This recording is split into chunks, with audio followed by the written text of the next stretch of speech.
this is that there was a 7-part plan that Trump engaged in, knowing what he was doing, was a complete fabrication and a fraud upon the American people in order to make money, do another grift on his way out the door.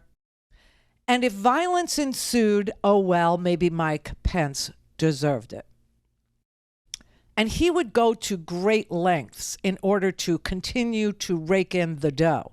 Because while he was probably going to lose the prestige of the presidency, he was not going to relinquish the power.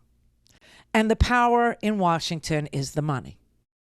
And so he ran this grift against the American people, against the American government, against the House of Representatives and the United States senators who were present on January 6th and were there when violence ensued, when violence began, when violence erupted, and people literally defecated and smeared it on the walls in the House of Representatives.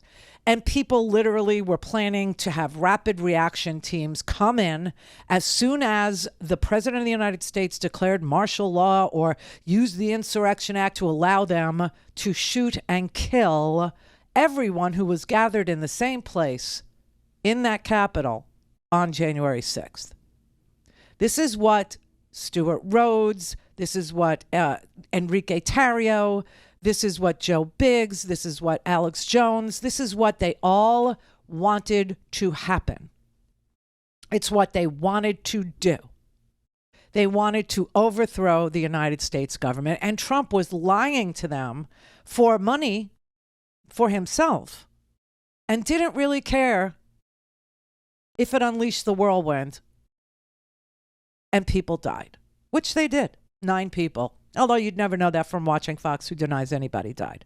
Okay, so today was the first day of the case in chief. And today we saw that Donald Trump falsely and fraudulently decided to do this, that he knew.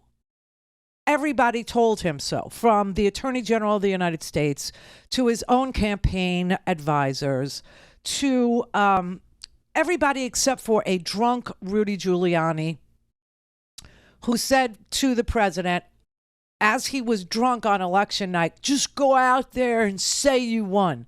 Just go ahead and declare a victory. Just go out there. And Donald Trump was being told by everybody and anybody, by Jason Miller, by his own daughter, by his own son-in-law, by his own acting attorney general, by his deputy acting attorney general, by everybody, that he could not and did not win, and that there was no path forward, that the mail-in ballots would obviously, change the result when they started to count them in places where there was heavy mail-in voting. Because remember, we were in the midst of a COVID epidemic that I think he thought would advantage him. He didn't realize that people were going to vote by mail. He didn't realize that people would absentee vote and not give up their right to vote simply because he let COVID go wild in this country. And so everybody told him, they're still counting. Don't declare victory tonight. You're going to look stupid. Okay, there's no way to know. Everybody told him not to do it. Jason Miller testified today that the only one that thought that he should do it was Rudy, and Rudy was drunk. Is there anyone in that conversation who, in your observation, had too much to drink?